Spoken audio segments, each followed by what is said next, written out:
A gente tem muitas notícias nessa terça-feira para poder falar, além de Thiago Silva. E Thiago Silva, hein? Além do Thiago Silva, a gente também vai poder falar aqui nesse vídeo sobre venda de mando de campo para Brasília. Se jogará em Brasília, vamos falar aqui nesse vídeo. Também, além disso, sobre o resultado lá de Cariacica, né? Valeu a pena ter vendido o mando, Madureira, como é que funcionou. Mas a gente abre falando de uma notícia ruim, que é Gustavo Apes, meio-campista do Fluminense, sofreu uma lesão grave no joelho e vai ter que passar por cirurgia. O Fluminense divulgou na manhã dessa terça-feira de que o jogador sofreu uma lesão no ligamento cruzado anterior e o menisco lateral e vai ter que passar por cirurgia no joelho.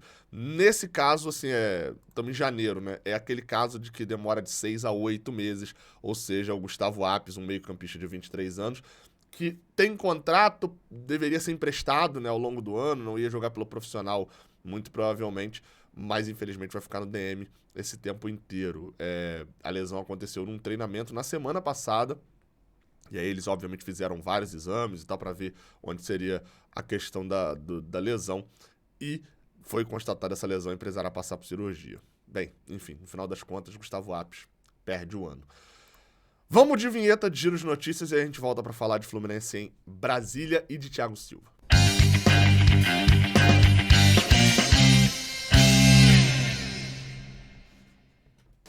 Seja bem-vindo, você guerreira de todo o Brasil, de todo mundo.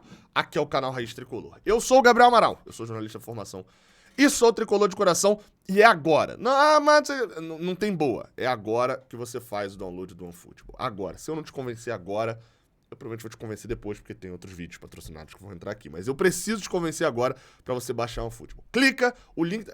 Escaneia o QR Code, ó. Você abriu a câmera. Botou aqui, ó. Câmera para frente. Ó, tá aqui, ó. A câmera aqui, ó. Abriu a câmera. Vou escanear o QR Code aqui na tela do computador. Ai, cacete. Foi.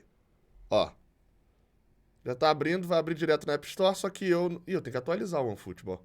Atualizei o OneFootball, mas já apareceu pra você baixar. O aplicativo vale... Vai quebrar o celular. Vale muito a pena você ter, tem muita informação do Carioca, tem muita informação do Fluminense. Inclusive, se eu abrir lá agora a parte de Fluminense, é porque tá atualizando o aplicativo. Mas se eu abrir a parte lá de Fluminense, com certeza vai ter notícias sobre o Thiago Silva, vai ter todas as informações do Fluminense lá no OneFootball. Baixa! Vambora! Falar de Fluminense. A gente continua falando sobre Fluminense, mas agora sobre Fluminense em Brasília. Mas antes de a gente falar sobre Fluminense em Brasília, a gente também precisa lembrar o Fluminense em Cariacica. Bem, deu um pouco mais de R$1 milhão ao jogo entre Madureira e Fluminense. O mando era do Madureira, é bom lembrar disso. Lá em Cariacica. E o Fluminense e o Madureira, conforme o contrato, divulgado lá na súmula e no borderô da partida, no site da FERJ, o Fluminense e o Madureira, cada um ficou com cerca de R$30.800. Ou seja, foi isso que o Fluminense ganhou. O jogo lá deu lucro, né? No final das contas, deu um lucro. Obviamente, teve cerca de 11.800 pessoas lá no estádio Kleber Andrade, mais uma renda de R$1 milhão, né? Porque o ingresso estava realmente bem caro. Ou seja, no final das contas, a venda de mando de campo acabou sendo interessante para o Madureira e para o Fluminense financeiramente, né? Então, financeiramente, valeu pouco até, porque se você considerar, o Fluminense teve gasto de fretamento de avião e tal. No final das contas, elas por elas, mas obviamente agradou também a um público e levou de um jogo que muito provavelmente, aqui no Rio de Janeiro, se fosse mandado no Maracanã, teria prejuízo. Se fosse... mas e se o Madureira mandasse no estádio dele? A Band queria que esse jogo fosse à tarde, 6 horas, e o conselheiro Galvão não tem refletores. Então não poderia ser o estádio do Madureira. E por que eu tô falando que provavelmente daria prejuízo? Gabriel, o Maracanã, o Fluminense botou um bom público contra o Nova Iguaçu lá. Botou quase 28 mil pessoas, né, de público presente. Botou 22 mil de público pagante. Tá, ok. Aliás, perdão, botou 22 mil de público presente. 28 mil eram os ingressos que o Fluminense botou disponível. 22 mil de público presente, tá, mas ainda assim ficou um prejuízo de R$330 mil no Maracanã naquele jogo, né? Então não é muito legal levar esses jogos para o Maracanã do Campeonato Estadual por causa do tamanho do rombo que se causa nesse tipo de jogo. Você pegar, por exemplo, o jogo contra o Resende, lá na estreia, que foi lá em Volta Redonda, ficou elas por elas, né?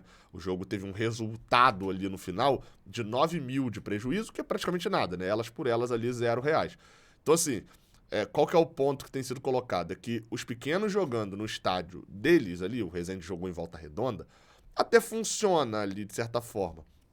Vendendo mando, eles ganham algum dinheiro.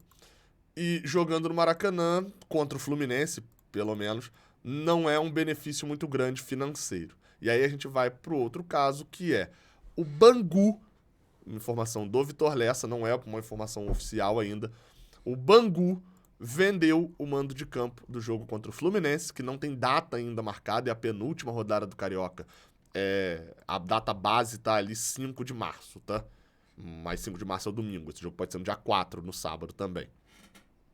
O Bangu vendeu esse mando de campo para o estádio Mané Garrincha. Não é a empresa do Rony que está administrando lá em Brasília, é uma outra empresa, e essa empresa, inclusive, também já comprou o mando de campo do Boa Vista contra o Botafogo. Então, o Fluminense jogará em Brasília, provavelmente ali no dia 5 ou dia 4 de março, o jogo contra o Bangu. E aí vamos lá, tá? Só para deixar claro. Prováveis preços de ingresso. Bem, considerando que é a mesma empresa que comprou, não tem muito porquê eles cobrarem um preço diferente de Boa Vista e Botafogo, em que o ingresso mais barato custa R$ 99. E você pode falar, Gabriel, mas isso é a meia entrada. Tá, cara, mas deixa eu só te explicar um negocinho. Quando eles fazem a meia entrada social, que é só você doar 1 quilo de alimento e você tem meia entrada, o que eles querem é que você pague a meia entrada mesmo. Porque aí você basicamente está falando que qualquer um pode ter meia entrada. Sei lá, eles são bonzinhos? Não, eles não querem dar meia entrada. Porque vamos lá, pensa o seguinte, eles querem que todo mundo pague R$ 100 no ingresso. Então qual é o preço do ingresso que eles vão botar? R$ 100, certo? Errado, porque aí o estudante, o professor, o idoso e tal, vai tudo pagar 50, né? Vai ter ali, você tem dificuldade de conferir ali quem realmente é estudante e tal, pagando R$ 50. Então o que eles fazem? Eles botam 200. Ah, mas 200 ninguém vai pagar. Sim, que ninguém vai precisar pagar. E bota a meia entrada social. Isso precisa de uma fiscalização, tá? Porque isso basicamente é tirar o direito de quem tem direito à meia entrada. Porque o moleque que tem 15 anos, ele tá perdendo o direito dele à meia entrada, porque tá dando meia entrada para todo mundo. Mas isso é um outro debate. No final das contas, os ingressos, né, estão custando R$ 198 do ingresso mais barato, mas a meia entrada é 99, Só pra vocês terem noção, lá de Cariacica, 9.000 pessoas pagaram, 9.200 pagaram o ingresso de meia entrada, 84 pagaram o ingresso de inteira. Pra vocês terem noção da diferença, que obviamente todo mundo vai pagar meia entrada. Vou falar os preços já da meia entrada, tá? R$ 99, R$ 149, R$ 199 e R$ 249. Essas de 249 e 199 é o Hospitality, né? Que é como se fosse o Maracanã mais ali, mais ou menos. Esses ingressos, obviamente, têm a taxa de conveniência de 15% comprando na bilheteria digital. Isso daí é o ingresso do jogo do Botafogo. Deve ser o mesmo preço cobrado no jogo do Fluminense, tá? Tudo leva a crer que deve ser algo parecido com isso. Aí a gente vai para uma outra opinião que é... Vamos lá, Gabriel, você gosta dessas vendas de campo? Cara, pessoalmente, eu tô gostando por um motivo. Eu pude ir em Cariacica, que eu já tinha ido no estádio, mas não tinha visto o jogo do Fluminense lá, transmitido de lá. E agora eu vou poder ir no Mané Garrincha, que eu não tinha ido também. Então assim, beleza, pessoalmente, ele acho legal de jogar. Se eu morasse em Brasília, em Taguatinga, enfim, a região ali geral do Distrito Federal, se eu morasse em Cariacica, em Vitória, em Viana ou na região metropolitana de Vitória, eu também ia achar massa. E tá certo. E tem que achar bom mesmo. Porque seria a minha chance de ver o Fluminense. Mas indo no Rio... você é a laranjinha dourada. Você é o ótimo. Você consegue vir ao Rio ver o Fluminense. Mas tem muita gente que não consegue. Mas o ingresso tá caro. Tá, mas é mais barato que vir pro Rio. Então, assim, aí tem a possibilidade e as pessoas desses locais têm razão de gostar. Você que é de Brasília, você tem razão de gostar do Bangu vender o mando de campo pra Brasília pra você ver o Fluminense. É fato. Não tem como tirar isso, é um fato. Qual o ponto que eu coloco? O Campeonato Carioca é um campeonato que hoje está falido. E, pra mim, parte crucial dessa falência vem do fato de não se jogar mais nos estádios dos times pequenos. Você não joga, seja na cidade do Rio, o Bangu em Moça Bonita, o Madureira em Conselheiro Galvão, salvo raras exceções, igual a Portuguesa chegou a vender alguns mandos de campo, mas às vezes joga na ilha e tal, mas no geral você não joga. E mais ainda, o campeonato estadual não joga em Bacaxá, porque o Boa Vista vendeu o mando também lá para Brasília. Você não joga em Campos, o estádio está em reforma, mas ainda assim antes já não jogava. Você não joga em Duque de Caxias, você não joga lá pra Baixada Fluminense. Se o Friburguense subir, não vai jogar em Friburgo. Se a Cabo Friense subiu, não jogou em Cabo Frio. O Macaé não jogava em Macaé. Você não joga, você não leva os times grandes pra esses estádios menores. O campeonato ficou reduzido. E aí obviamente, que o torcedor ele não tem nenhum estímulo pra ir no jogo. Um jogo em Bacaxá com 4 mil pessoas, que é normalmente a capacidade ali do Elci Rezende, pô, ele não dava um lucro excessivo pro Boa Vista. Mas era legal, movimentava a cidade e movimentava o próprio clube. Tinha um mando de campo, era mais forte, movimentava o campeonato como um todo. No geral, o campeonato carioca é diferente, e eu nem tô comparando aqui com o paulista, não, tá? Eu tô comparando com o mineiro, com o gaúcho, com o pernambucano, com o baiano. Os campeonatos que são realmente mais fracos, menores, mas jogam no interior. Ou no estádio dos pequenos, né, no caso dos times da capital. E eu acho que começar a salvação do carioca hoje, né, o carioca tá morto. Pra você começar a salvação, o primeiro passo teria que ser isso. E aí, só pra fechar uma opinião que eu até dei no meu Instagram, Gabriel, mas os pequenos precisam ter estádio pra receber. Precisam. E aí era onde uma federação de futebol deveria agir, na reforma desses estádios e ajudando. Mas a gente tá falando da FERJ, né? Então não dá pra esperar muita coisa. Enfim, de qualquer forma, devo ir pra Brasília. É bem possível que eu vá pra Brasília fazer a transmissão do jogo de lá. Vai ser bem legal, espero eu. E tamo junto, galera de Brasília. O jogo confirmado, sendo confirmado, eu trago aqui certinho data e hora pra poder a galera aí, beleza? Vamos embora pra próxima notícia, Thiago Silva. Thiago Silva. Vamos de matéria aqui do The Guardian. Eu já joguei no Google Tradutor, né? Pra poder ficar mais fácil. Thiago Silva está pronto para assinar um novo contrato e permanecer no Chelsea após o aniversário de 39 anos. Thiago Silva deve prolongar a sua permanência no Chelsea, assinando um novo contrato de 1 ano.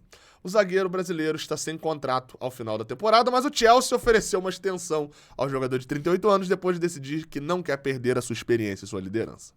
Thiago Silva provou ser uma excelente contratação desde que mudou-se para o Stamford Bridge em 2020. O ex-jogador do Milan e do Paris Saint-Germain se adaptou rapidamente ao ritmo da Premier League. E aí, enfim, aqui informações e tal da temporada do Thiago Silva. Preciso falar mais alguma coisa, assim, ou não? Assim, né? Mas vamos lá. Vamos lá que tem que falar. Assim, eu sempre bato nessa tecla. Eu sei que ídolo é uma questão pessoal no futebol. O cara pode ser ídolo tendo feito um gol só pelo Fluminense e você acha ele ídolo e ok. Não quero dizer quem você deve ou não considerar ídolo. Então não faça isso comigo. Eu não considero o Thiago Silva ídolo do Fluminense. Acho que foi um grande jogador que jogou por aqui. E só. A forma como o Thiago Silva saiu lá atrás, e o Capuano me lembrou de uma coisa, ele botou, o Felipe Capuano do Central Fluminense, ele botou uma matéria no Twitter e que isso tinha sumido da minha cabeça por algum motivo. Eu lembrava de ter alguma implicância com a saída do Thiago Silva e não lembrava tanto porquê. E tá aqui, ó, uma matéria de 2009, ó, 1º de agosto de 2009. O Thiago Silva já tava lá no Milan há 8 meses e não tinha jogado ainda. E aí, ó, olha só, eu não lembrava desse ponto, né? No papel, o verdadeiro dono dos direitos federativos do jogador era a Tombense, cujo último campeonato profissional que disputou foi a Segundona Mineira 2006. Olha a Tombense aí. O clube mineiro é costumeiramente utilizado pelo empresário Eduardo Duran na negociação de jogadores. No caso, Thiago Silva contou também com a participação do próprio empresário do jogador, Paulo Tonieto. Assim, dos 12,5 milhões de euros que foi pagos pelo Milan por Thiago Silva, 10 milhões de euros foram para a Tombense, leia-se Eduardo Duran e Paulo Tonieto. Outros 2,5 milhões de euros foram para o próprio zagueiro. O Fluminense, que não tinha participação sobre direitos, nada recebeu. Thiago Silva saiu nessa negociação já meio estranha daqui. Eu sabia que eu tinha algum incômodo com a saída dele aqui. Obrigado a Capuano por ter me lembrado disso. E aí, assim, beleza, mas vai lá. Eu vou voltar. Ele nunca disse que vai voltar diretamente. Mas, assim, 39, né? Ele vai voltar com quanto? Com 40? Provavelmente ainda vai dar um banho nos zagueiros daqui, tá?